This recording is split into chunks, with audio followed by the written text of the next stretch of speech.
Paz do Senhor, meus irmãos, sejam bem-vindos a mais uma Escola Bíblica, Escola Acos.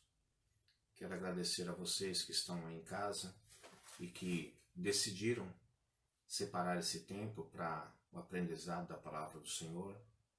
Eu espero que esse tempo seja um tempo de edificação para a sua vida, que seja um tempo de crescimento, de amadurecimento para a sua vida também. Eu tenho certeza de que o Senhor vai falar conosco. O Senhor sempre tem as suas multiformas de falar conosco, né? Agora, hoje é uma das formas que Deus usa para poder falar com o homem. Sabemos que o estudo da Palavra de Deus é imprescindível para todo aquele que quer crescer no conhecimento sobre o Senhor e do Senhor. Então hoje nós vamos dedicar esse tempo e essa hora que vamos aqui passar, alguns minutos, se posso assim dizer, para aprendermos um pouco mais. Feche seus olhos, eu quero orar com você. Pai, muito obrigado por esta noite, obrigado por este dia que o Senhor nos deu. Chegamos até onde chegamos porque o Senhor permitiu que nós chegássemos. E sabíamos que sem o teu auxílio não poderíamos estar aqui. Então queremos te agradecer pela oportunidade que tivemos de viver mais um dia. Eu sei que algumas pessoas tiveram dias diferentes, mesmo vivendo em meio a esta pandemia, tivemos ocupações diferentes, tivemos até preocupações diferentes, mas sabemos que o Senhor nos sustentou e nos trouxe até aqui. Pai, eu te peço que o Senhor nos ajude a ter um entendimento daquilo que será explanado nessa noite, bem como eu te peço que o Senhor me ajude, Pai, a transmitir com sabedoria para as pessoas que estão assistindo, os teus filhos, para que eles possam não somente ter o conhecimento da tua palavra, mas que possam incorporar esse conhecimento à sua vida. E nós sabemos, Pai, que o maior desafio para o cristão não é apenas ter o conhecimento da sua palavra, embora isso seja de suma importância, mas é que o conhecimento que ele adquire através da leitura das Escrituras, ele possa inserir, possa incorporar à sua vida cotidiana e que ele possa ser verdadeiramente um discípulo verdadeiro do Senhor. Não somente uma pessoa que tem um conhecimento da verdade, mas que dia após dia está sendo desafiada a viver essa verdade. Sabemos que não estamos só porque o teu Espírito habita em nós e ele nos capacita a viver essa verdade. Obrigado, Senhor, por mais um dia e que no tempo que aqui passarmos, o teu Espírito assente cada palavra em cada coração, em nome de Jesus. Amém, meus irmãos?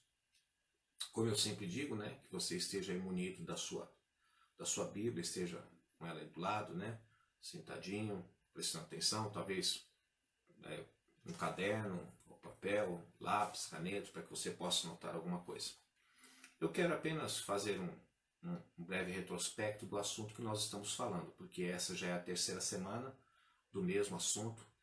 Nós já há 2 semanas, hoje a terceira, que nós estamos abordando a respeito do poder latente da alma.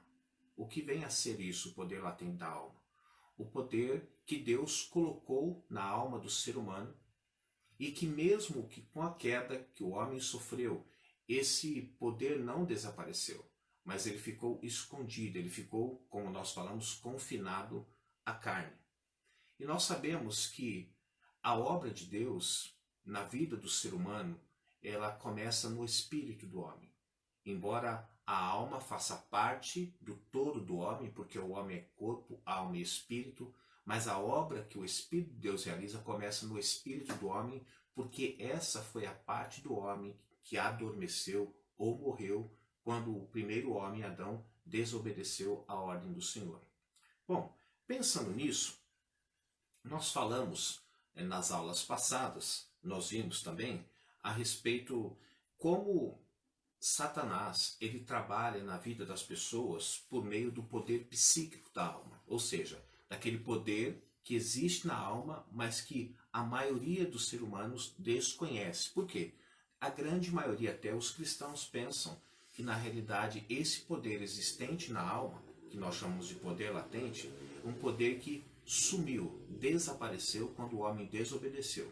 E nós aprendemos que por meio de alguns estudos já feitos há algum tempo, Esse poder, na realidade, existe, embora o homem desconheça. Nós vimos exemplo como, por exemplo, do budismo, do taoísmo, da parapsicologia e por aí afora. Nós percebemos que por meio desses meios naturais ou transcendentais também, descobre-se que existe algo na alma do homem, um poder escondido na alma do homem que o homem desconhece. Mas quando ele começa a perceber a existência desse poder, então ele começa a explorar. Talvez você me pergunte, qual o problema de explorar esse poder existente na alma do homem, tendo em vista que esse poder existente na alma do homem foi criado pelo próprio Deus? O problema é que quando o homem desobedeceu, o próprio Deus ele confinou esse poder à carne. Ele aprisionou esse poder à carne, o colocou na carne, ficou confinado à carne, condicionado à carne. Então Satanás ele tenta trabalhar na nossa alma para tentar desprender, libertar esse poder. Para quê? Para que ele possa usar para os seus próprios fins. Em suma, foi isso que nós tratamos nas aulas passadas. A possibilidade não, mas a certeza de que existe esse poder na alma e que o maior interessado em desaprisionar, ou seja, tirar de prisão esse poder existente na alma do homem, é o próprio inimigo chamado Satanás, para que ele possa usar para suas próprias finalidades. Pois bem, hoje, na aula de hoje, nós vamos falar um pouquinho sobre a obra do Espírito Santo, que eu já disse que começa no Espírito do homem. Bom, a obra do Espírito Santo, meus irmãos, ela é tríplice. O que eu quero dizer com a obra do Espírito Santo sendo tríplice? O Espírito Santo vem para regenerar o homem. Então, todo homem está morto nos seus delitos e pecados. A parte do homem que se relacionava diretamente com Deus era o espírito do homem. Mas aquele que ainda não nasceu de novo, o seu espírito está morto. Então a obra do Espírito Santo vem primeiramente para regenerar o homem. Segunda ação do Espírito Santo nessa obra tríplice dele. Ele vem não só para regenerar, mas ele vem para habitar em nós e produzir em nós o fruto do próprio Espírito. Essa é a segunda ação. A terceira ação dessa triplicidade do Espírito Santo, quando vem na vida do homem, ele vem sobre nós para que nós tenhamos poder para testemunhar. Então observem bem que uma das ações do Espírito Santo, ele vem na vida do ser humano e regenera o ser humano. A outra ação dele, ele vem para habitar dentro do ser humano, para produzir o fruto que ele mesmo tem. E nós sabemos quais são os frutos do Espírito. Eu não preciso aqui discorrer, né? Agora, existe uma ação do Espírito Santo nessa ação tríplice que ele vem não em nós, mas ele vem sobre nós, para que nós tenhamos poder para quê? Para testemunhar. Pastor, por que o senhor disse que o Espírito Santo vem em nós e ele vem sobre nós? É interessante você pensar, quando você estuda ou quando você para refletir um pouco mais sobre algumas passagens bíblicas, sempre que a Bíblia menciona o poder do Espírito Santo, invariavelmente, ou seja, sem nenhuma variação, ela aponta para a obra do testemunhar. Isso se refere, sabe o quê? Ao Espírito Santo vindo sobre e não o seu trabalho dentro de nós. Então, todas as vezes que a obra é para testemunhar, anunciar as boas novas do Evangelho, permitir que o Espírito faça a obra de Deus, Deus faça a obra dele através de nós, ele sempre usa o termo sobre nós e não em nós. Então, parece-me que fica evidente, fica claro que o poder do Espírito Santo é para a obra e a habitação é para o fruto. Como assim, pastor? Eu não entendi. O poder que existe do Espírito Santo, ele vem sobre a vida do homem para realizar a obra que Deus quer realizar através da vida do homem. Agora, quando ele vem no homem, ele vem para habitar no homem, para produzir o fruto do Espírito no homem. Então veja que existem, podemos dizer, duas ações do Espírito Santo. Uma que ele vem para realizar a obra, então ele vem sobre o homem para realizar a obra que ele tem para realizar, e outra ele vem no homem, habitar no homem para realizar a obra que ele tem dentro do homem, ou seja, para produzir o fruto do próprio Espírito na vida do homem. O poder do Espírito Santo, meus irmãos, ele sempre é mencionado no texto original da Bíblia como vindo ou descendo sobre. Sempre que se refere ao poder do Espírito Santo, não a ação do Espírito Santo dentro do homem, mas o poder do Espírito Santo, aquela dínamos que nós encontramos lá no livro de Atos dos Apóstolos, capítulo 1, que ele diz assim, versículo 8, mas receberão poder quando o Espírito Santo descer sobre vós. Então, esse poder do Espírito Santo que vem sobre a vida do homem, então ele vem sobre a vida do homem para realizar a obra que ele tem para realizar através do homem. Então, toda vez que é mencionado isso na Bíblia, nos textos originais, ele fala que está vindo ou que está descendo sobre. Enquanto o aspecto do Espírito Santo de produzir o fruto é sempre mencionado em habitando em. Então vamos aqui rever mais uma vez. Toda vez que fala do poder do Espírito Santo para realizar a obra, ele fala que está vindo sobre o homem.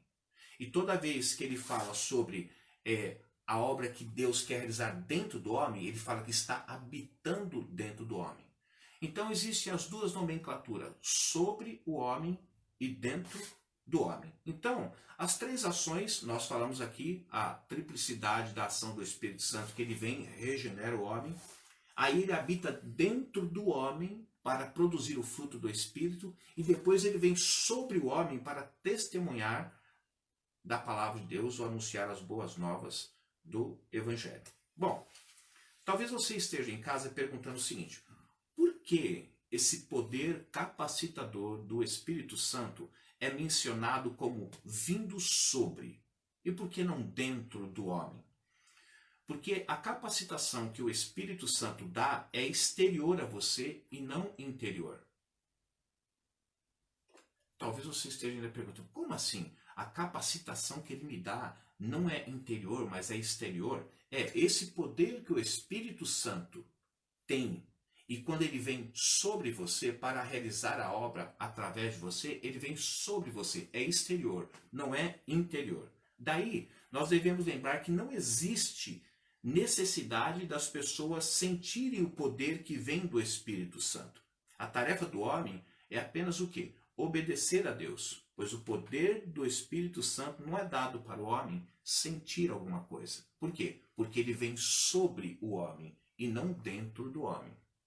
Dentro do homem é a obra que o Espírito realiza, o mesmo Espírito, para regenerar, habita dentro dele para produzir o fruto do Espírito. Mas a capacitação, de acordo até com Atos 1:8, é sobre o homem. Por isso não deve existir nenhum sentimento. Agora talvez você esteja perguntando, tá bom, pastor, eu entendi que existe então a ação do Espírito Santo dentro do homem, que é para regenerar, e também produzir o fruto do Espírito, e existe a ação do Espírito Santo sobre o homem, que é para capacitá-lo a realizar a obra que Deus quer realizar através da vida dele. Mas por que essa diferenciação? Porque temos percebido, meus irmãos, que existe um perigo iminente nos púlpitos. Qual é esse perigo iminente? O que tem acontecido? O perigo nos púlpitos está no fato de que muitos pregadores não sabem que estão usando o seu próprio poder psíquico, ou seja, a capacidade, a habilidade que está intrínseca na alma de todo ser humano, inclusive daquele nascido de novo, e que ao invés de o homem estar sendo usado por Deus, pelo Espírito, para realizar a obra, muitas vezes o homem está realizando a obra através dele mesmo. Ou seja, através da capacidade, do poder latente da alma existente dentro de cada ser humano, até dentro daquele que é nascido de novo. Agora, o problema é que às vezes, mesmo realizando através da sua alma, ele pensa que é Deus que está realizando através do Espírito, porque a alma tem essa capacidade, que é assustadora, mas ao mesmo tempo é um privilégio porque Deus colocou dentro do homem. Mas Deus quer realizar a obra através do Espírito do homem. O poder, meus irmãos, não está em nós para realizarmos a obra fora de nós. Ao contrário, ele vem sobre nós. Então, a obra que é realizada por Deus através de nós, é realizada por Deus através de nós quando vem o poder do Espírito sobre nós. Não existe esse poder do Espírito dentro de nós. Apenas nós temos que obedecer quando esse poder vem sobre nós. Vou ler mais uma vez o texto que diz Atos 1:8. Mas receberão poder quando o Espírito Santo descer sobre vocês e serão minhas testemunhas. Veja que ele não diz quando o Espírito Santo descer e entrar, em habitar dentro de vocês. Mas ele diz quando o poder do Espírito Santo vier sobre vocês. E a maior característica de que o Espírito Santo veio sobre nós é que quando ele nos capacita para o quê? Para testemunhar e anunciar as boas novas de salvação. Então eu vou repetir aqui. O poder não está em nós para realizarmos a obra fora de nós, que é a obra de Deus. Ao contrário, ele vem sobre nós. Mas ele, ou seja, o poder do Espírito Santo está em nós para realizar a obra em nós. Então veja que quando o Espírito Santo habita, ele está ali realizando a obra dentro de nós. Quando ele vem sobre nós, ele vem para realizar a obra que está fora de nós. E Deus realiza ela o quê? Através de nós. Por que isso é importante nós entendermos? Por quê? Porque alguns pregadores da palavra de Deus, eles pensam que têm poder, mas estão apenas empregando o poder psicológico para ganhar o quê? As pessoas. Vocês devem ver isso, assim como eu também vejo, que existem pessoas que têm uma capacidade enorme de convencer as pessoas, de certa forma, mesmo pregando a palavra de Deus, de conseguir levar as pessoas por determinados caminhos, que na realidade, se você conhece a palavra de Deus, você vai se deparar com alguma coisa que o homem está fazendo, as pessoas estão sendo convencidas daquilo, mas você vai perceber que não existe a ação de Deus naquilo, porque aquele não é o caminho que Deus gostaria que tomasse. E nós temos visto isso com uma certa frequência. Pensando nisso, nós precisamos lembrar que todas as obras que são feitas por meio da emoção, elas são questionáveis e elas são o quê? Passageiras. E quando a gente fala de emoções, a gente está falando do nível o quê? Da alma. Porque a obra do Espírito Santo na vida daquele que não é nascido de novo é feita, iniciada pelo Espírito do homem e não através das emoções. Atingirá as emoções? Sim, atingirá as emoções. Por quê? Porque a alma do homem é composta de razão, vontade e emoções. No entanto, ela não é iniciada na alma do homem. Ela é iniciada no espírito do homem. Por isso que a ação tríplice do Espírito Santo, uma delas é o quê? Regenerar. Depois ele habita dentro do homem para transformar através da produção do fruto do Espírito. É isso que acontece, não é por meio da alma. Então, quando todas essas obras, ou essas obras são feitas por meio da emoção, elas são questionáveis e elas se tornam obras o quê? Passageiras. Se uma obra é feita pela força da alma da própria pessoa, mas que força é essa? Do poder existente, o poder latente da alma. Quando essa obra é feita por meio da força da alma, é necessário que se empregue muita, mas muita energia e inúmeros métodos, tais como choro, grito, pulo, cânticos repetitivos que comovem o auditório, que mexem nas emoções. Mas veja bem, meus irmãos, sendo a obra de Deus feita pelo Espírito de Deus e iniciada no Espírito do homem, em nada tem a ver esses métodos serem usados, porque esses métodos vão alcançar única e exclusivamente as emoções, que é a alma do homem. E não é ali que começa a obra do Espírito Santo. A menos que o poder de Deus atraia os seus pais e seus filhos, sua atração natural, por maior que seja, não vai ter nenhum valor. Ou seja, valor nenhum. Deixe-me dizer algo para você que é de suma importância. Existem duas classes de pessoas que se apegam a dois extremos respectivamente.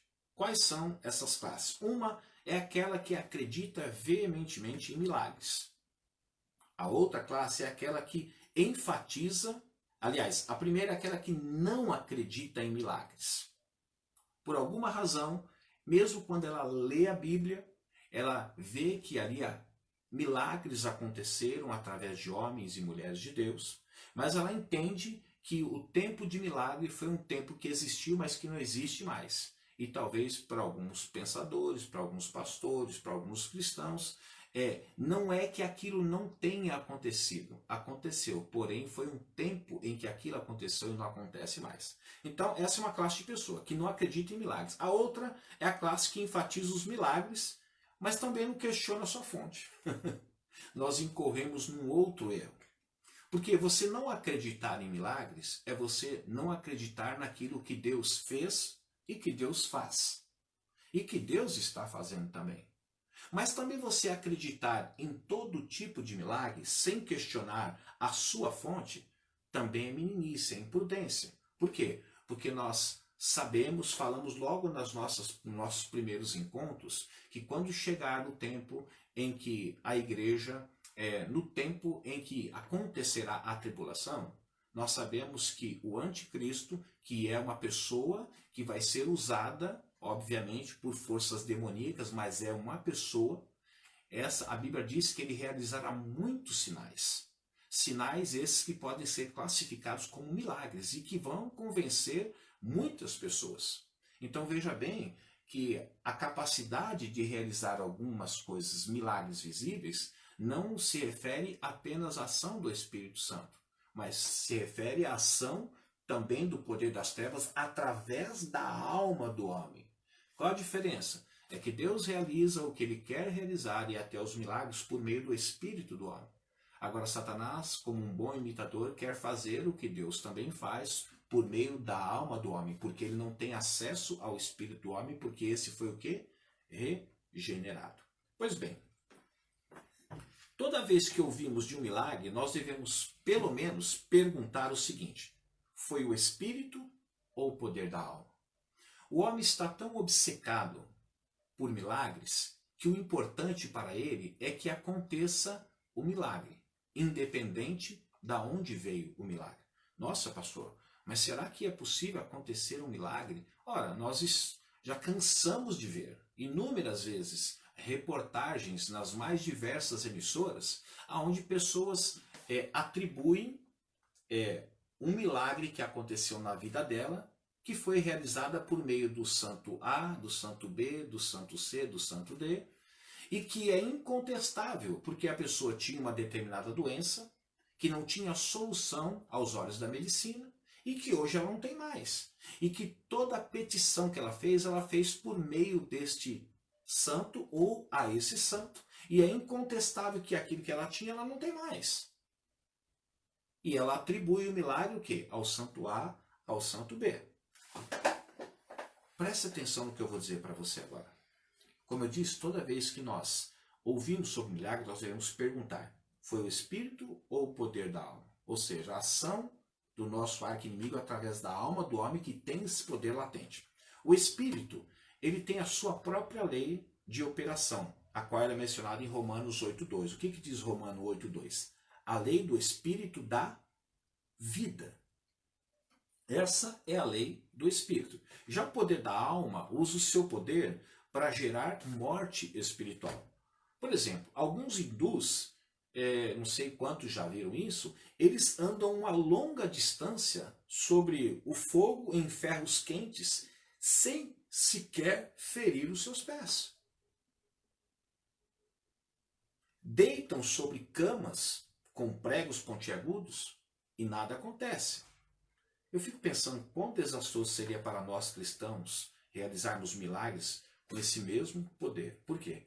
Deus quer realizar milagres? Sim, Ele quer realizar milagres. Ele deseja realizar milagres. Deus continua realizando milagres. Talvez você possa até dizer assim: mas parece-me que não é com a mesma frequência com que Ele realizava. A frequência com que Deus realizava, com que Deus está realizando, está muito relacionada não ao tempo, mas está relacionada à fé das pessoas. Por quê? A Bíblia diz assim, que pelo aumento da ciência, a fé de muitos se esfriaria. A ciência tem, de certa forma, apresentado explicações e tem trazido informações que muitas vezes têm feito com que a fé de muitos venha a naufragar. Porque a ciência às vezes tem determinado que não há cura para determinadas doenças. E quando as pessoas tomam posse desta palavra que a medicina deu, e ela não deu uma palavra errada, porque aos olhos da medicina é verdade, não existe cura. Mas nós não vivemos sobre a orientação ou sob a palavra da medicina. A medicina, ela é uma bênção, é uma ferramenta nas mãos de Deus, mas a palavra final sempre está nos lábios do nosso Senhor. Então, mesmo que a medicina diga que não exista solução, para Deus sempre existe uma solução. Mas as pessoas estão tomando posse muito mais do que a medicina tem apresentado, e por conta do crescimento na área da medicina, isso tem tornado as pessoas cada vez mais incrédulas para os milagres. Mas eles continuam existindo. Meus irmãos, o tempo ele é chegado. Satanás está estimulando todas as suas energias, usando todas as suas energias, todos os tipos de meios para despertar o poder latente da alma nos religiosos, nos cientistas e, pasmem vocês, até mesmo nos cristãos. Por quê? Porque muitos cristãos, infelizmente, por desconhecer o poder latente da alma e por desconhecer que Satanás, embora ele seja um cristão, mas Satanás pode influenciar por meio da sua alma para que ele faça determinadas coisas. Deixe-me falar para você, não faz muito tempo, e com todo respeito eu digo isso, mas digo isso porque tornou-se público. Durante muitos anos, Benihim tinha a sua teologia, e uma das teologias que ele enfatizava e defendia fortemente, veementemente, é a teologia da prosperidade. Depois de muitos anos, é claro que a teologia da prosperidade no formato que ele defendia, e não só a teologia da prosperidade, outros ensinamentos também. Depois de muitos anos, Benihim caiu em si e descobriu que os ensinamentos que ele tinha passado não eram de Deus. E muitas pessoas receberam como se fossem de Deus. Agora, se não foi de Deus, foi de quem? Só existem dois caminhos, um que nos leva ao Senhor e outros que nos levam para longe do Senhor.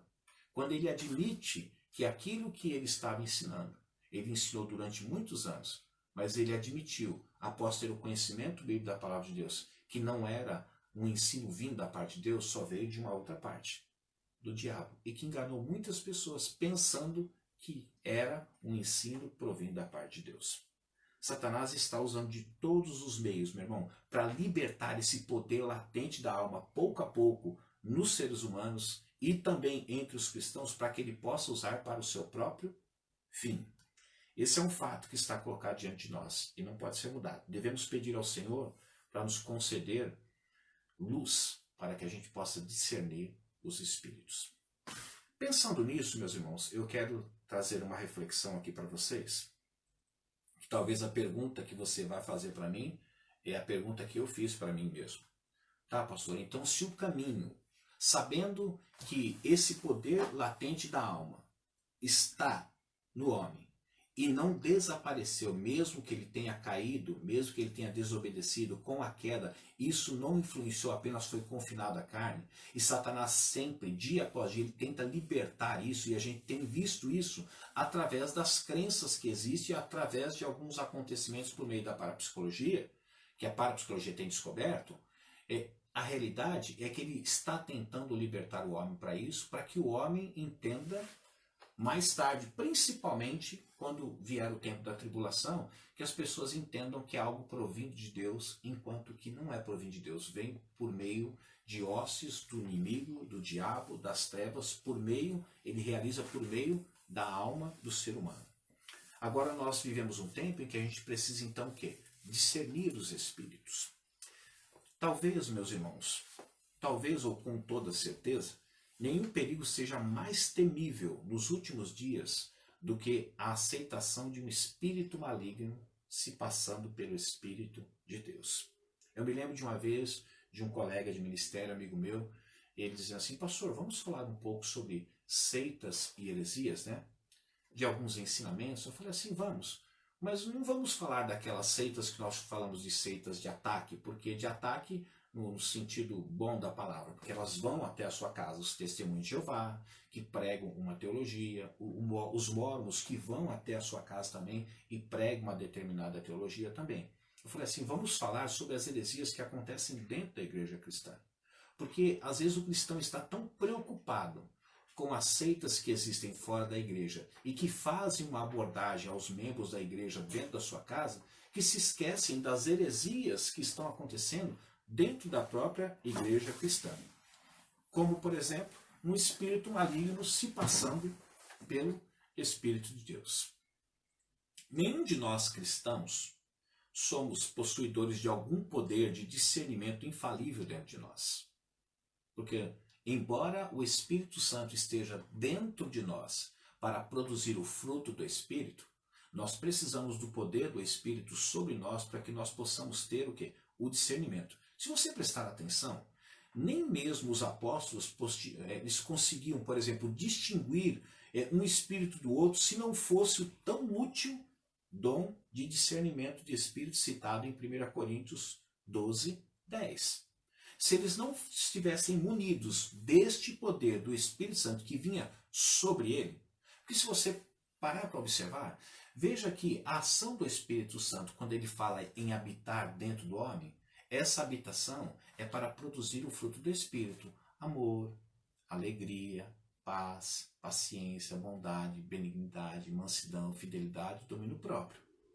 E veja que em nenhuma dessas facetas, dessas manifestações do fruto do Espírito produzido dentro do homem está o quê? O discernimento do Espírito. Porque é um dom do Espírito Santo e ali é o fruto do Espírito Santo. Sabemos que o fruto veio para mudar o caráter do homem. O dom é uma ferramenta que Deus concede à sua igreja para que possa realizar a obra que ele quer realizar através da vida do homem. Pois bem, se eles não tivessem o dom do discernimento, citado em 1 Coríntios 12, 10, nem os apóstolos conseguiriam perceber quando um espírito vinha da parte de Deus, ou se esse espírito não vinha da parte de Deus. Por exemplo, eu sei que talvez o que eu vou dizer pode chocar algumas pessoas, mas isso é verdade.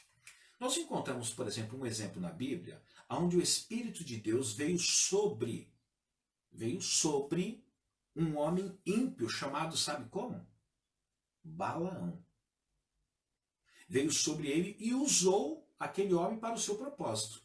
Não significa que Balaão tinha o Espírito de Deus dentro dele, que o Espírito de Deus habitava dentro de Balaão. Não.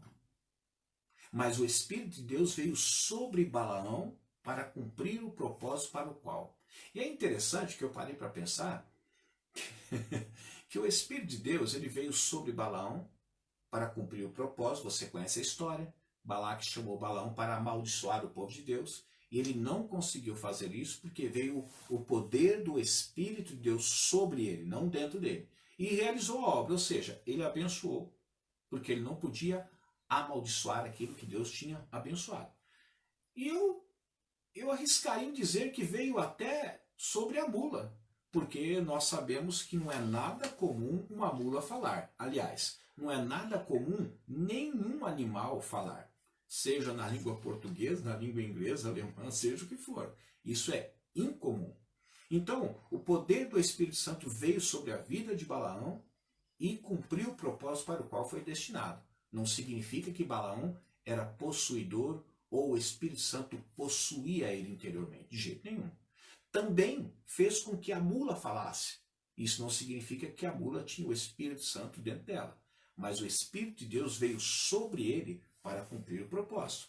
E olha que interessante, mas nessa mesma Bíblia que você lê e que vê e já leu e percebeu que o Espírito de Deus veio sobre um homem ímpio chamado Balaão e usou ele para cumprir um propósito, nessa mesma Bíblia fala sobre a possibilidade, de um espírito maligno vir sobre um profeta e também usá-lo. Olha que interessante. O Espírito de Deus vem sobre um homem ímpio e realiza o propósito para o qual foi destinado. Ele era um ímpio, mas o Espírito veio sobre ele, realizou a obra, não dentro dele, mas através dele. Agora vem um espírito, a Bíblia fala que um espírito maligno, agora não mais o Espírito de Deus, um espírito maligno veio sobre o profeta e também pôde usá-lo. Por esta razão, meus irmãos, 1 Coríntios 14, 29, o autor do livro, inspirado pelo Espírito Santo de Deus, nos orienta a julgarmos as profecias cuidadosamente. Porque da mesma forma que o Espírito de Deus pode vir sobre uma pessoa que não seja cristã, e Deus pode usar essa pessoa, razão é essa que às vezes nós perguntamos, puxa, como é que Deus usou aquela pessoa que ainda nem nascida de novo? Ela é uma pessoa que professa uma outra fé. Mas Deus necessariamente não precisa, se Ele deseja usar uma pessoa, não significa que necessariamente aquela pessoa tem que ser nascida de novo.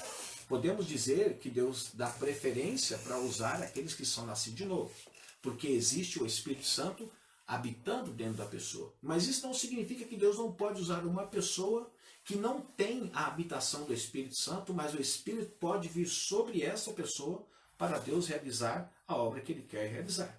Então, pensando nisso, 1 Coríntios 14, 29, o autor do livro, então, ele, inspirado pelo Espírito Santo, ele nos orienta a fazer o quê? A julgarmos as profecias cuidadosamente. Por quê? Pode ser que nas profecias seja o Espírito de Deus vindo sobre a pessoa e falando algo de Deus. Como pode ser também quem é o profeta que foi usado pelo marido. Tá, depois nós vamos falar sobre isso, tá bom?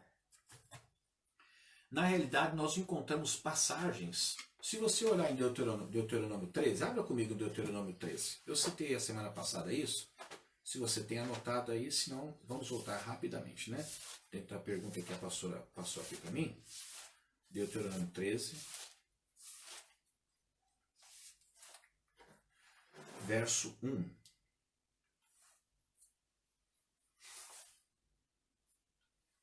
Se aparecer entre vocês um profeta ou alguém que faz predições por meio de sonhos e lhes anunciar um sinal miraculoso ou um prodígio, ele está falando que essa pessoa é o quê? Um profeta. E se o sinal ou prodígio de que ele falou acontecer, e ele disser, vamos seguir outros deuses que vocês não conhecem e vamos adorá-lo, não dê ouvido às palavras daquele profeta ou sonhador. O Senhor, seu Deus, está pondo vocês à prova para ver se o ama de todo o coração e de toda a alma. Veja que quando o Senhor está falando aqui através do autor, ele está dizendo que haveria profetas que profetizariam coisas que viriam a acontecer, mas que o fato ou a constatação de que aquilo provinha de Deus não era o que aconteceria, mas para onde o profeta levaria essas pessoas quando depois de realizado o sinal, ele queria sugestivamente levar as pessoas. Então, Deus está dizendo que haveria a possibilidade de pessoas profetizarem coisas que tornar-se-iam verdades, mas que a questão, isso não era a comprovação de que era Deus falando. Eu sei que hoje a igreja tem como termômetro sempre o cumprimento, né? Ah, falou, cumpriu, veio de Deus. Mas veja que parece que a palavra de Deus está dizendo justamente o contrário, que a comprovação de que veio de Deus, não veio de Deus, não é o acontecimento daquilo que foi profetizado, mas é para onde vai levar a pessoa depois daquele acontecimento. Ok? Vamos agora dar continuidade aqui. Como eu disse, 1 Coríntios 14, 29, ele orienta a gente o quê? A julgar as profecias. Poxa, mas eu vou ouvir uma profecia e vou submetê-la a julgamento cuidadosamente? Sim, a palavra de Deus nos diz isso. Por quê? Porque existe a possibilidade de espíritos sugestivamente anunciarem através de profeta coisas que podem até vir a acontecer, mas na realidade não foi o Espírito de Deus, foi um espírito maligno. Justamente aquelas coisas podem acontecer que foram profetizadas para que depois de confirmado o sinal, as pessoas acreditem em Deus e elas tomem o caminho que o profeta está dizendo para ela tomar, mesmo não vindo de Deus. Eu costumo sempre dizer, deixe-me abrir um parênteses aqui, existem coisas que não precisam ser perguntadas, como por exemplo, se você perguntar assim, pastor, não é esse o nosso assunto, mas eu uso sempre isso, pastor, o divórcio é certo ou errado? É difícil você responder certo ou errado, depende da circunstância. Mas nós sabemos claramente que o divórcio é algo que não está no coração de Deus. É algo que entristece o coração de Deus. Se você casar com uma pessoa e por causa de incompatibilidade você dizer assim, eu quero me divorciar, você não precisa perguntar para Deus, nem dobrar os seus joelhos perguntando se isso vem dele ou não vem dele. Não, isso não vem dele. Porque nunca foi o desejo de Deus que aquilo que ele uniu viesse o homem separar. Então, existem verdades intrínsecas na palavra de Deus que estão estão ali dentro da palavra de Deus, mas que estão explícitas, não intrínsecas, mas explícitas, que você não precisa perguntar. Como, por exemplo, você se unir ao não cristão, sendo você cristão, você não precisa perguntar. Isso Deus não aprova. Deus nunca desejou que uma mulher cristã se unisse a um homem cristão. Deus nunca desejou que um homem cristão estabelecesse um relacionamento com uma mulher não cristã. Ah, mas é na possibilidade deles converter. Bom, a possibilidade deles converter pode acontecer, mas você já está tomando o caminho errado. Então, as pessoas precisam entender que existem verdades que não precisam ser perguntadas, porque elas já estão reveladas explicitamente onde? Na palavra de Deus. Então, voltando para aquilo que nós estávamos falando aqui, nós encontramos total, mas total, não é parcial, total proteção na inspirada palavra de Deus para nós entendermos e discernirmos esse espírito, se ele vem de Deus ou não vem de Deus. Ela que nos oferece o verdadeiro teste para descobrirmos se é o Espírito de Deus que está falando ou agindo, ou é um espírito vindo da parte das trevas, um espírito demoníaco. Talvez você diga assim, pastor, que teste que é esse? Bom, a palavra de Deus, perfeita como ela deixa, por falta de um, ela deixa 3 testes para você saber se esse espírito verdadeiramente provém de Deus. Um é encontrado em Gálatas 1:8. Eu quero que você abra comigo, eu vou abrir aqui junto com você também. O livro de Gálatas, o primeiro capítulo. Eu deixei para abrir junto com você, para dar tempo para você abrir também. Gálatas, capítulo 1, verso 8. Gálatas 1:8 ele fala sobre outro tipo de evangelho pregado que não seja o evangelho que os apóstolos pregaram. Então eu vou ler aqui para você. Gálatas 1:8 diz assim: mas ainda que nós, um anjo dos céus, pregue um evangelho diferente daquele que lhes pregamos, que seja amaldiçoado. Em outras versões você vai encontrar a palavra anátema, né? Que seja anátema. Então o primeiro teste para você conhecer se a voz que vem através de uma pessoa, de um homem de Deus, ou de um servo de Deus, ou de um profeta, se é verdadeira ou não é verdadeira, primeiro, ela precisa estar enquadrada no quê? No verdadeiro evangelho. O segundo teste é aquele que nós encontramos em Mateus, capítulo 7, versículo 15 até o versículo 20. Vamos abrir lá em Mateus, capítulo 7, primeiro evangelho.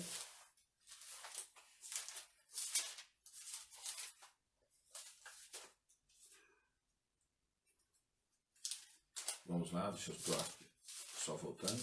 7, do verso 15 ao verso 20. Diz assim: cuidado com os falsos profetas. Eles vêm a vocês vestidos de peles de ovelha, mas por dentro são lobos devoradores. Vocês os reconhecerão por seus frutos. Pode alguém colher uvas de um espinheiro ou figos de ervas daninhas? Semelhantemente, toda árvore boa dá frutos bons, mas a árvore ruim dá frutos ruins. A árvore boa não pode dar frutos ruins, nem a árvore ruim pode dar frutos bons. Toda árvore que não produz bons frutos é cortada e lançada ao fogo. Assim, pelos seus frutos, vocês o reconhecerão. Eu sei que às vezes, algumas pessoas podem perguntar, pastor, mas mesmo pessoas cristãs são pessoas imperfeitas. É verdade, nós somos pessoas imperfeitas. Mas como nós sempre falamos, que o pecado na vida do cristão deve tornar-se um acidente e não uma busca. Quando Mateus 7 ele está falando a respeito que um dos testes que você pode usar é você olhar para a vida da pessoa e ver o fruto que ela está produzindo, ou seja, a vida que ela está levando. Se a vida que ela está levando é uma vida incompatível com a proposta das boas novas do Evangelho, então eu diria para você, cuidado, porque muito provavelmente essa palavra que está sendo lançada sobre sua vida não tem uma fonte fidedigna que seja o Espírito de Deus. Por quê? A própria pessoa não está produzindo o quê? Bons frutos. Se ela não consegue permitir que o Espírito produza bons frutos na vida dela, quanto mais ela teria boas sementes para dar para você também. O terceiro teste está lá em 1 João capítulo 4, do verso 1 até o verso 13. Vamos pular lá para o finalzinho, não é o Evangelho de João, é a carta, tá? Olha eu falando João aqui. 1 João, capítulo 4, verso do 1 ao 3, diz assim: Amados, não creiam em qualquer espírito, mas examinem os espíritos para ver se eles procedem de Deus. Veja que interessante, meus irmãos. Não é errado você o quê? Avaliar, você questionar para ver se esse espírito que você está ouvindo falar por intermédio de uma pessoa, se verdadeiramente ele vem da parte de Deus. Vou continuar aqui. Porque muitos falsos profetas têm saído pelo mundo. Versículo 2. Vocês podem reconhecer o Espírito de Deus deste modo. Todo espírito que confessa que Jesus Cristo veio em carne procede de Deus. Mas todo espírito que não confessa Jesus não procede de Deus. Este é o espírito do anticristo. E quando ele está falando aqui do anticristo, aqui, ele não está falando do personagem anticristo que surgirá na grande tribulação. Ele está falando de todo aquele que é contra Cristo. Repete o endereço. Repete o endereço, tá? É 1 João, capítulo 4, do verso 1 até o verso 3. Então, meus irmãos, esse texto aqui, o terceiro teste, ele se refere à confissão de Jesus como aquele que veio em carne. Esses três testes que eu citei para vocês aqui, eles substituíram aqueles que foram dados em Deuteronômio 13, de 1 a 3 e Jeremias 28, 9. Deuteronômio 13, de 1 a 3, nós acabamos de ler, não vamos ler novamente, mas para você encontrar também agora, abre em Jeremias. Então esses três testes foram substituídos por essas duas passagens, Deuteronômio 13, de 1 a 3 e Jeremias 28, vou abrir aqui, vamos ver o que diz Jeremias 28, verso 9. Diz assim, ó. Mas o profeta que profetiza prosperidade será reconhecido como verdadeiro enviado do Senhor se aquilo que profetizou se realizar. Então, nós aprendemos, pastor, mas é interessante que Deuteronômio fala que nem todo aquele que profetizou e vier a cumprir, ele provém de Deus. É verdade, por isso que Deuteronômio diz assim, para onde esse profeta vai te levar é mais importante do que o sinal que ele realizou. E hoje, boa parte dos cristãos, basta a eles ser profetizado alguma coisa e aquilo cumprir, eles já consideram vindo da parte de Deus. E não é assim que funciona, meus irmãos. Por isso que muitas pessoas estão sendo enganadas. 28, Jeremias 28. 28, 9. Talvez a sua pergunta agora seja a seguinte, pastor, então como aplicar esse teste? Lembra-se qual foi o primeiro teste que eu falei para vocês, que a Bíblia deixa para a gente, que é Gálatas 1:8? Qual foi a proposta de Gálatas 1:8 aqui? Que qualquer pessoa, mesmo que seja um anjo vindo do céu, lhes anunciar um outro evangelho que não seja este, o apóstolo Paulo falando, que ele já tinha anunciado, que seja considerado amaldiçoado. A pergunta que talvez venha a surgir agora é a seguinte, pastor, mas que evangelho que ele estava falando? Como eu vou saber se o evangelho que está sendo pregado é o verdadeiro evangelho? Mas que outro evangelho é esse que pode surgir? Primeiro nós precisamos saber quais são os pilares que compõem a mensagem do verdadeiro evangelho. São 4 pilares. O primeiro dele está em João 3,16. O que está escrito em João 3,16? Porque Deus amou o mundo de tal maneira que deu o seu Filho unigênito para que todo aquele que nele crê não pereça, mas tenha a vida eterna. Segundo pilar, Romanos 3,23. O que diz Romanos 3,23? Porque todos pecaram e destituídos estão da glória de Deus. Ou seja, não há exceção, não existe quem não pecou. E quando ele diz assim, destituídos, a palavra destituído significa foram privados, ou seja, ninguém está permitido desfrutar da presença de Deus. Esse é o segundo pilar do verdadeiro evangelho quando é pregado. O terceiro pilar é João 14,6. Quem não sabe o que está escrito em João 14,6? Pois eu sou o caminho, a verdade e a vida. E ninguém vem ao Pai se não for através de mim. E o quarto pilar, Romanos 10, versículo 9 e 10. Ele fala aqui, se você confessar, se você crer com o seu coração e confessar com a sua boca que Jesus Cristo é o Senhor, então você será salvo. Existe uma necessidade de uma confissão verbal. Qual o último? Romanos 10, verso 9 e 10. Então deixe-me aqui fazer uma pequena sinopse desses 4 pilares aqui. Qualquer espírito que destaque qualquer amor, mais que o amor de Deus, esse espírito não vem de Deus. Porque foi Deus que amou o mundo de tal maneira que enviou o seu Filho. Qualquer espírito que diga que o pecado não nos priva de Deus, também não provém de Deus. Então qualquer evangelho que esteja sendo pregado, que você está ouvindo, ou que você já ouviu, que diz que o pecado não priva o homem da presença de Deus, verdadeiramente esse evangelho não é o verdadeiro evangelho. Porque todos pecaram e privados estão da glória de Deus. Qualquer espírito que apresente um outro meio, ou até mesmo mais um meio de salvação, esse espírito também não provém de Deus. Como, por exemplo, nós sabemos que existem determinadas religiões, ou uma, 2 religiões, que pode apresentar Jesus Cristo como Salvador do homem.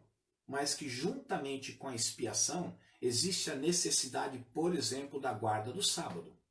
Ou seja, o sacrifício de Cristo foi eficiente, mas nesse caso não foi suficiente. O que eu quero dizer com isso?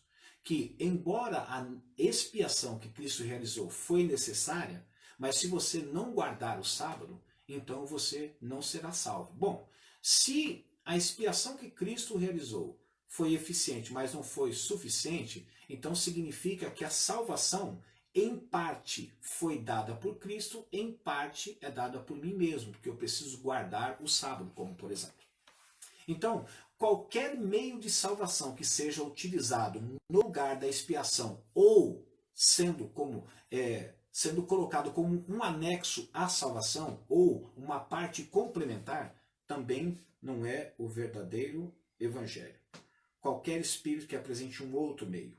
E qualquer espírito que dispense uma declaração de fé pública na pessoa de Jesus Cristo, esse espírito também não vem da parte de Deus. Então veja, meus irmãos, que o primeiro teste contido lá em Gálatas, capítulo 1, verso 8, ele fala de um outro evangelho. Então o verdadeiro evangelho, ele tem como pilar as passagens de João 3,16, porque Deus amou o mundo de tal maneira que deu o seu Filho unigênito. Ele tem como segundo pilar Romanos 3,23, porque todos pecaram destituídos da glória de Deus. Nem o verdadeiro evangelho não pode ser omitida.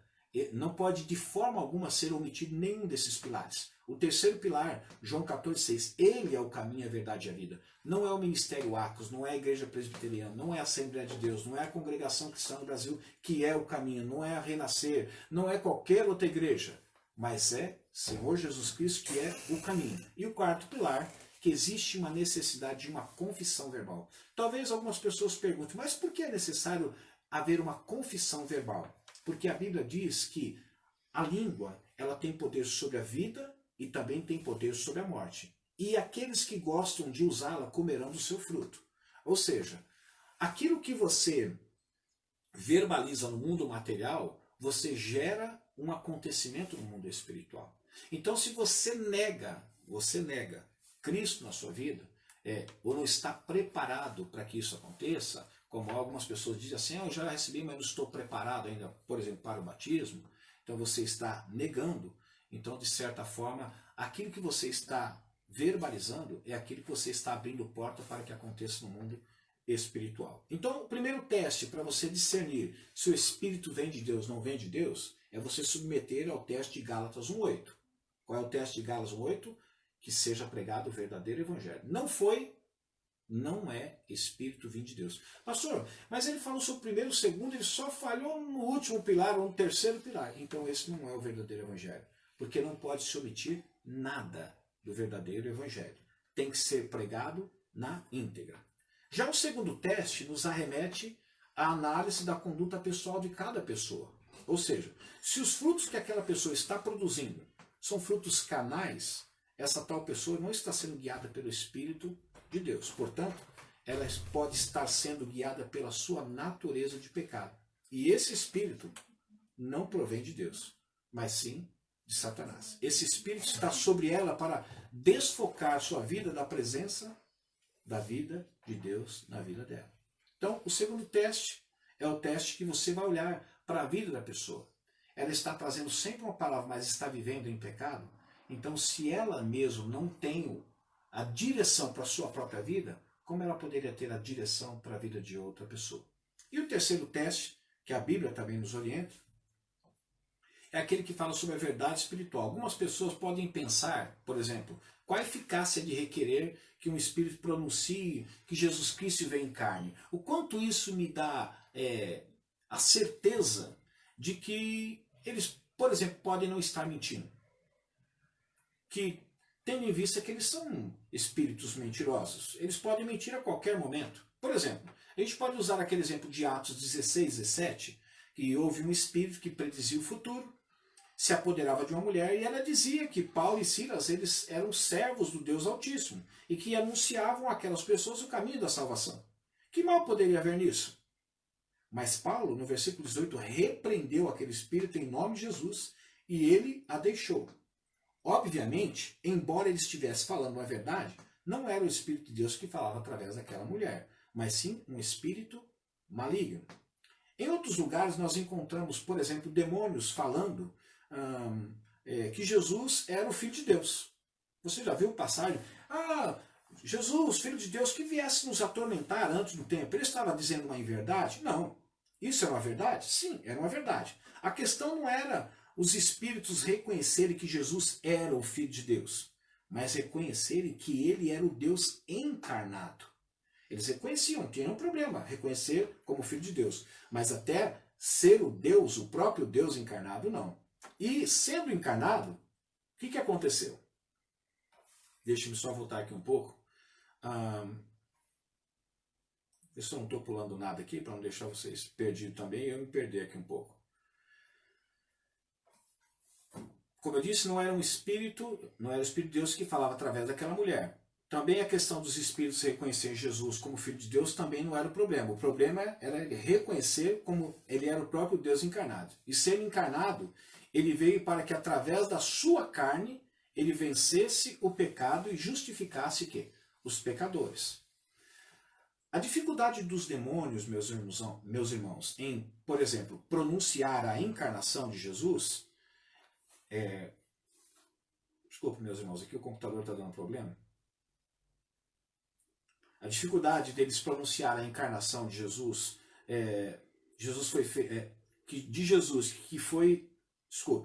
a dificuldade dos demônios em pronunciar a encarnação de Jesus é que foi através da encarnação, ou seja, do próprio Deus encarnado, que ele se esvaziou de si mesmo. Ou seja, mesmo sendo Deus, ele abriu mão daquilo que ele era capaz de fazer. Ele assumiu o quê? A forma humana. E venceu o pecado o quê? Na carne. Porque se ele encarnasse, mas não se esvaziasse de si mesmo, poderia então dizer, foi fácil. Por quê? Como Deus não venceria o pecado? Ele não é nem atraído pelo pecado. Mas na encarnação, daí o problema dos demônios não quererem verbalizar a encarnação de Cristo, é porque quando ele encarnou, ele se esvaziou, mesmo sendo Deus, do poder que ele tinha. Aí então o que acontece? Ele se sujeitou à condição humana. E mesmo assim, ele venceu o pecado, a tentação na própria carne. E o que acontece? Vencendo o pecado na carne, isso o habilitou a ser salvador do quê? De todos aqueles que não vencem o pecado na carne. E quem é que não vence o pecado na carne? Nós. Mas ele venceu o pecado na carne. Ele foi punido na carne injustamente. Por quê? Injustamente porque ele era um ser perfeito. Para que eu e você não fôssemos punidos na carne justamente. Então veja que na encarnação ele recebe a punição na carne injustamente, porque ele era perfeito, para que eu e você, quando viermos a crer nele, não fôssemos punidos na carne justamente. Ele recebeu também o que não mereceu, para que eu e você recebêssemos o que nós não merecemos. Vou repetir. Ele recebeu o que não mereceu para que eu e você recebêssemos o que nós não merecemos. Em suma, meus irmãos, foi uma troca. Ele pagou pela minha dívida para que tivesse direito de nos resgatar mediante a fé do pecador nele. Por essa razão, os demônios, eles ficam então impossibilitados de pronunciar a encarnação de Cristo. Porque na encarnação de Cristo, Cristo venceu o pecado na carne. Todo aquele que vem a crer em Cristo, nos benefícios da sua expiação, acaba sendo justificado e salvo por ele. Porque ele cumpriu as exigências da lei na carne, quando ele se esvaziou de si mesmo. Por isso, os tornaria reconhecedores de que seus trabalhos, ou seja, o trabalho dos demônios, quando eles, se eles viessem a reconhecer a encarnação de Cristo, por isso que o último texto diz assim, que confessa Jesus Cristo, quando eles reconhecem isso, eles acabam reconhecendo que o trabalho deles acaba sendo um trabalho o quê? Em vão, para aqueles que creem na obra salvífica de Cristo Jesus. Ou seja, ele venceu na carne as exigências que foi imposta. Quando nós cremos nele, então nós somos beneficiados com aquilo que ele conquistou, se esvaziando de si mesmo e vencendo o pecado na carne. Por conta disso, os demônios declararem que Jesus Cristo veio em carne é algo impossível para eles, porque eles estão declarando o que eu estou fazendo é algo totalmente improdutivo. Por quê? Estou reconhecendo que na carne o Salvador venceu e todos aqueles que creem nele acabam se tornando o quê? Beneficiários da expiação que ele realizou. Como eu disse, se ele tivesse sido o verbo encarnado, mas não tivesse se esvaziado de si mesmo e vencido, então a obra da expiação estaria incompleta. Por quê? Porque ele teria vencido o pecado como Deus. Se vencido o pecado como Deus não seria difícil, porque Deus não é atraído pelo pecado. Mas ele venceu o pecado, se esvaziando daquilo que ele era e sendo alguém encarnado. Eu quero finalizar então, meus irmãos, só apenas relembrando vocês. Como então nós discernirmos se é um espírito que está trabalhando por meio da minha alma e realizando coisas que no poder existente da alma são possíveis, ou se é o Espírito de Deus que está realizando a obra através do meu espírito. Como perceber tudo isso? Gálatas responde, qualquer evangelho que seja pregado, meu irmão, que não seja aquele que está na íntegra na palavra de Deus, não é o verdadeiro evangelho, então não é o Espírito de Deus. É aquilo que Satanás está fazendo por meio da alma do homem e que convence muitas pessoas. Convence muitas pessoas por causa do poder latente da alma existente. E Satanás, como eu disse, quer libertar cada vez mais esse poder para que as pessoas se tornem cada vez mais pessoas eloquentes, capazes de convencer as pessoas segundo aquele evangelho que elas estão pregando, que não é o verdadeiro evangelho. O segundo teste, você tem que olhar sempre para a vida das pessoas. Se elas estão dando bons frutos, essas pessoas que estão sempre dando direção para a vida de outras pessoas. Mas como é que está o fruto? Se uma pessoa é capaz de dar direção espiritual para a vida de outras pessoas, ela tem que ter direção espiritual para a sua própria vida. Se ela não está produzindo bons frutos, certamente o espírito que está na boca dessa pessoa não provém de Deus, mesmo que se assemelhe às coisas provindas de Deus. E o último teste, meu irmão e minha irmã, você precisa entender que nenhum espírito confessará que Jesus Cristo veio em carne, porque ele estaria declarando, decretando a própria ineficiência do seu trabalho. Porque Cristo venceu o pecado na carne. Eu espero que esses nossos 3 encontros que nós tivemos, e eu finalizo hoje aí, tenha servido para você pensar bastante. Primeiro, não pense que só porque algumas coisas que foram preditas elas se concretizam, isso é o termômetro que você deve usar para dizer que veio da parte de Deus. Aliás, a palavra de Deus diz que Satanás ele é capaz de se transformar num anjo de luz. Você pode ter uma visão de um anjo de luz, no entanto, não ser um anjo de luz, ser o próprio Satanás que se materializou um anjo de luz para enganar. Então precisamos ter o discernimento. Então, sempre olhe. Não permita que os sinais visíveis venham convencer você de que aquilo veio da parte de Deus. Sempre submeta ao crivo da palavra de Deus, aplicando esses testes que são da palavra de Deus também. Satanás, meus irmãos, você pode ver que num dado momento, Pedro, ele andou com Jesus durante todo o tempo do ministério de Jesus, e quando Jesus disse que ele seria morto, ele recusou-se a acreditar nisso. Não, mestre. E Jesus disse para ele, aparta-te de mim, Satanás. Porque Jesus veio para uma obra. Naquele momento parecia um sentimento de compaixão de Pedro, né? De que ele seria alguém que não permitiria que Cristo passasse por aquilo, mesmo que ele tivesse vindo para passar por aquilo. Mas Jesus logo identificou. Aquela mulher também dizendo, isso aqui, Paulo, são servos do Deus Altíssimo, não estava falando nenhuma inverdade. No entanto, são espíritos enganadores. A igreja o que mais precisa hoje, meus irmãos, entendam aqueles que estão me ouvindo, né? Não é dessa unção em busca de mais coisas, mas é saber se as mais coisas que estão vindo são provenientes do trono, se são provenientes de Deus. Porque receber outras coisas, a igreja pode receber, mas a igreja não deve receber outras coisas se elas não provêm de Deus. E para isso, nós precisamos ter o discernimento. A alma do homem, ela tem uma capacidade extraordinária. E como eu disse, Satanás vem trabalhando durante séculos para libertar esse poder extraordinário na alma do homem, inclusive na vida de muitos cristãos, para que ele possa operar através da alma, mas a verdadeira operação vem através do Espírito de Deus no espírito do homem. Essa é a obra que Deus realiza através da vida do homem. Por isso que o poder do Espírito Santo, o Espírito Santo habita em você para transformar você. E o poder do Espírito Santo vem sobre você para que Deus possa realizar a obra que Ele quer realizar através da sua vida.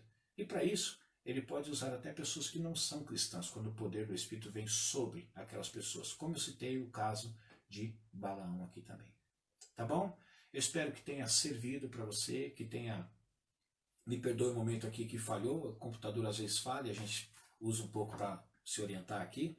Me perdoe esse momento, mas espero que, em suma, tenha sido benéfico para você, tenha sido proveitoso e que você possa meditar. Como eu disse, qualquer pergunta que vocês tiverem, como o nosso tempo é um tempo corrido, né, agora já são 9h11, já passou do horário que a gente queria fazer, me perdoe mais uma vez, mas qualquer pergunta você pode lançar, aí a pessoa pode colocar o número do meu WhatsApp, você pode me procurar e com certeza, se eu estiver preparado, né, porque eu estou apenas aqui, como eu sempre digo, meus irmãos, eu não sou um mestre, não sou um professor, eu estou apenas compartilhando um pouco daquilo que eu tenho aprendido, né? Eu acho que existem muitos mestres, muitos professores, homens e mulheres gabaritadíssimos aí para ensinar a palavra de Deus. Então eu só estou compartilhando com você. Então qualquer pergunta que você tiver e eu puder responder, com certeza será um prazer retornar para você. Deus abençoe, que você possa ter uma ótima noite, um ótimo descanso, em nome de Jesus. Fiquem na paz. Vamos orar? Obrigado, Senhor, por esse tempo que aqui passamos. Obrigado por aquilo que o Senhor permitiu que nós juntos refletíssemos sobre essa ação do nosso inimigo na alma das pessoas, querendo enganar as pessoas. Mas eu acredito que esse esclarecimento, através da sua palavra, vai trazer muitos benefícios e vai fazer com que muitas pessoas busquem, acima de tudo, discernir os espíritos para que não sejam enganados. Obrigado, Pai, por me dar o privilégio de ser o portador dessa reflexão, desse compartilhamento. E eu te peço, e tenho certeza, Pai, que o Teu Espírito, aquilo que Ele não assentou ainda, Ele vai assentar cada palavra dentro de cada coração. Em nome de Jesus. Amém. Fiquem na paz, meus irmãos. Um beijo. Deus abençoe.